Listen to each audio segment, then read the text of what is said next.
આવલો આવે રહ્યો ને હા મારી રોજ મેથી મારે આજે ને ભૂલવાડ દઉં કઈ રીતે અરે મારે ભેગા ગપ્પા મારે રાખવાના એનું મારે બાટલી ઉતાર દઉં કાં જાગીરદાર ઓહો આવો આવો બકરા લઈને આવ્યા હો હોય હા તો બે ભાઈ આયા હા હું એ ભેહું લઈને આવ્યો તો બરોબર તે મેં ખીચામાં હાથ નાખ્યો હું રો બહાર નીકળ્યો છે ના ના એટલે મારે બુતાલાલ ખાવી હતી એટલે પણ ખીચામાં બુતાલાલ નથી બરોબર પછી હું હોય કીધી એમથી પછી હું તમને જોઈ ગયો હા તો મેં કીધું આમના કાન બુતાલાલ હશે ખરા અને આ મને ખવડાવશે ખરા ખવડાવું ખરો હા પણ એક આપણે ગેમ રમી પેલા આ વગડામાં શું ગેમ રમશું વગડામાં રમાય જે ના પડે ને બરોબર. એને 1000 રૂપિયા દેવાના એટલે ના નહીં પાડવાની ના નહીં પડવાની બધી વાતમાં હા કરવાની હા ના પડે 1000 દેવા પડશે આમ તો હેલું કહેવાય શું આમ હેલી તો કાઠું થવું પડે આમ આ કાઠું થવું પડે અને 1000 રૂપિયાની શરત 1000 રૂપિયા શરત આપણે દાનથી પડી જશે તમ તાર કરો ચાલુ હાલો તમે ચાલુ કરો કે હું ચાલુ કરું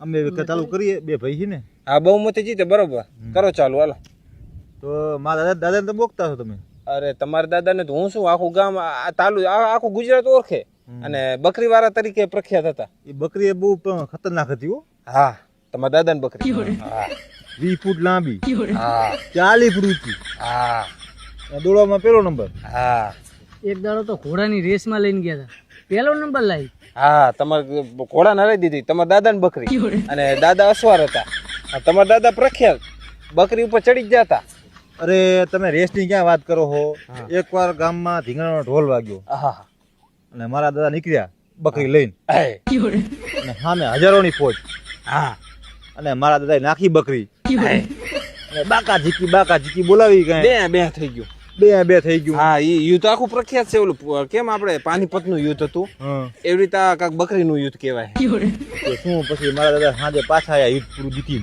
હા તો ગામે તો સન્માન કર્યું સન્માન કરવું જ પડે ને વીર બકરી વાળા તરીકે ત્યારે પ્રખ્યાત થયા ને કવિઓએ નામ આપ્યું વીર બકરી વાળો અમારા દાદાને હા ત્યારથી પછી બકરી વાળા ઓળખવા ચાલુ થઈ ગયું વીર બકરી વાળા હા પછી આયા ને પછી રાતે વારું કરીને હુતા હા રાતે વિચાર આવ્યો કે આ મર્ડર થઈ ગયા છે તો આનું પાપ ધોવું પડે ને પાપ થવું પડે સાચી વાત છે તો ગામમાં કોઈ તારા જેવી સલાહ આલી કે યાત્રા કરી આવો હા યાત્રા કરવી પડે કે શું પણ મારા દાદા નીકળ્યા બકરી લઈને 4 ધામ યાત્રા કરી હા અને ઈ તો પ્રખ્યાત છે કાક વર્લ્ડ જીનિક્સ બુક કઈ આવે છે એમાં વર્લ્ડ રેકોર્ડમાં નામ આવ્યું છે તારા દાદાનું ને તમારા દાદાની બકરીનું બેનું આવ્યું આ બકરી કે જાતિ લીંડિયું કરી ગઈ હતી પણ જાત્રા પૂરી કરી સાચી વાત 4 ધામની તારા દાદા બકરી માંથી નીચે જ નતા ઉતર્યા સાચી વાત છે બકરીની જાત્રા કરે એટલે ગામ તો જમાડવું પડે ને હા જાત્રા કરો ગામ જમાડવું પડે અમે આખો વિસ્તાર જમાડ્યો હતો હા ધુમાડા બંધ તમારા બંધ સાચી વાત છે અને બે અવાડામાં તો શીરો બનાવ્યો હતો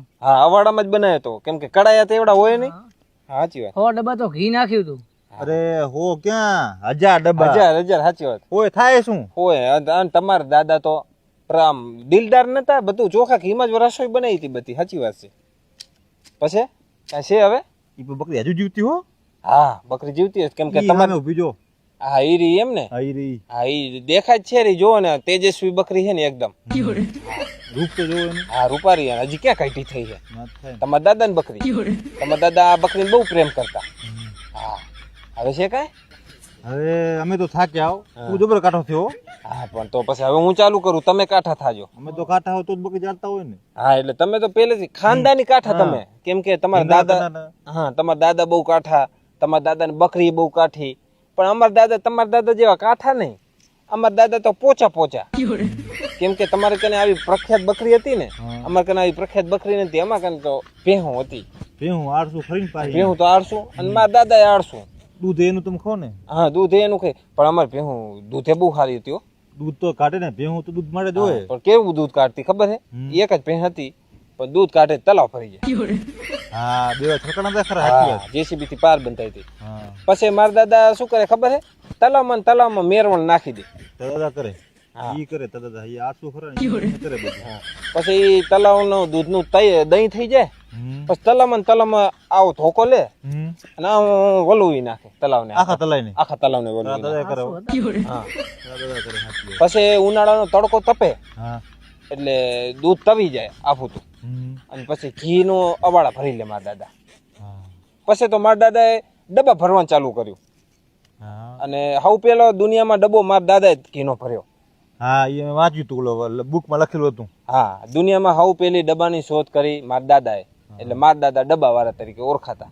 દાદા કરે ઈ હાચી. અને મારા દાદા કને ડબ્બા ભર્યા એક જ રાતમાં, ખોબે ખોબે હો પાછા, એક જ રાતમાં 10,000 ડબ્બા ભર્યા હતા. ખોબે ખોબે. હા, ખોબે ભર્યા હતા. ઈ દાદા કરે ઈ અને ના કરે. એમ કરતા કરતા અમે આ એરિયાના સૌથી મોટા ઘીના વેપારી થઈ ગયા. ઈ તો દાદા હતા. ઈ તો અમે બહુ પ્રખ્યાત હતા આમ હા ઘી તરીકે તો. હા, અને ઓળખાતા હતા ઘી તરીકે જ. ઘી તરીકે.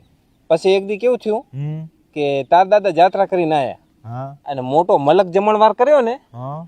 એટલે તાર દાદાને ઘીના ડબ્બાની જરૂર પડી ને તો એ મારા દાદા કાંથી લીધા હતા. દાદા શેકો આપીને આ કે એટલા બધા ડબ્બા. હા, પોતા દાદા મોઘા બહુ હતા હો. લોભી ખરા ને તમે. હા, એટલે મારા દાદા લોભી હતા અને મોંઘા હતા એ વાત સાચી. એટલે તમે જમણવાર કર્યો ને ત્યારે ઘીનું બિલ તો બહુ મોટું બન્યું હતું. એટલે પછી તાર દાદાએ મારા દાદા કને ઘીના પૈસા બાકી રાખ્યા. આપી દીધા ને. હા, તો આપી જ દે ને. તાર દાદા જો કે અખાત્રીજ ઉપર આવ્યા હતા બિલ ચૂકવવા. આપી દે મતલબ રાખે નહીં બાકી. હા, જાગીરદાર ખરા ને. એટલે 990 ડબ્બાના પૈસા આપ્યા, 10 ડબ્બાના પૈસા બાકી. અને લખીને ગયા હતા કે આ પૈસા મારા પોતરા કનથી લેવાના. અમારા નામ લખે છે. હા, તમારા જ નામ લખ્યા હતા. ઈ ટાણે. હા, એટલે બોલો હવે ઈ તમે 10 ડબ્બાના પૈસા આપો હો કે 1000 રૂપિયા આપો હો? દેખાતી નહીં આપણે. હું બકરી આંટો મારતો હું. ઉભો રે, ઈ બકરી ક્યાંય ગઈ નહીં, બકરી ડબ્બામાં આવી ગઈ તમારી.